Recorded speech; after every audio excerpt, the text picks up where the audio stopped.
If Jon Stewart is being censored, would we know it? I don't know about you, but something changed after his first episode. His first episode was what I expected, non-partisan, focused on a fundamental question. How old is too old to be president? But they're both stretching the limits of being able to handle the toughest job in the world. Then, on the second episode, he essentially apologized for hurting the Democratic Party and, by extension, his audience, I guess. To the first show last Monday was universally glowing. Jon Stewart is facing massive backlash from Democrats over his comments about Joe Biden. Then he went into a personal attack on Tucker Carlson, which I'll get to another day. The second episode was crawling with subtext. Let's talk about this clip from February 26th, the third week. Who wrote this? Well, I legally have to read what's in the prompter, so...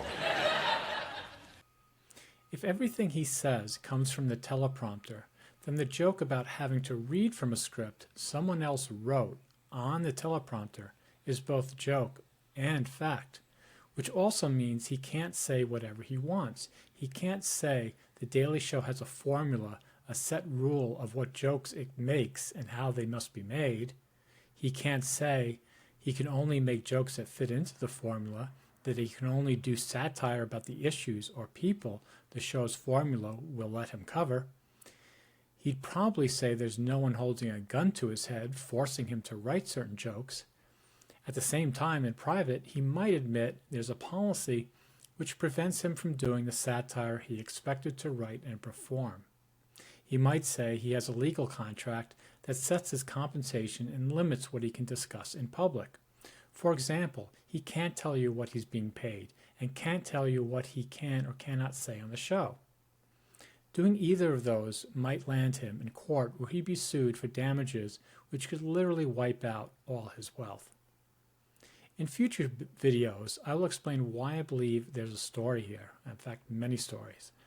I don't know if he's being pressured into only bashing Republicans or if he just started phoning it in after the first episode for who knows what reason.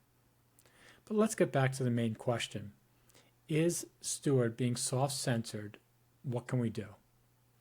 The only way to give him the power to override the show's formula is to protest. The stakes of this election don't make Donald Trump's opponent less subject to scrutiny. It actually makes him more subject to scrutiny. I doubt Paramount Global cares what's in the show, only that whatever formula it uses makes money. If most of the viewers want Jon Stewart to say whatever he dang well pleases on Monday, Paramount Global will change the formula of the show so that he can say whatever he dang well pleases. Well, there's a lot to talk about, and we'll get to that stuff in future videos. Thanks for watching.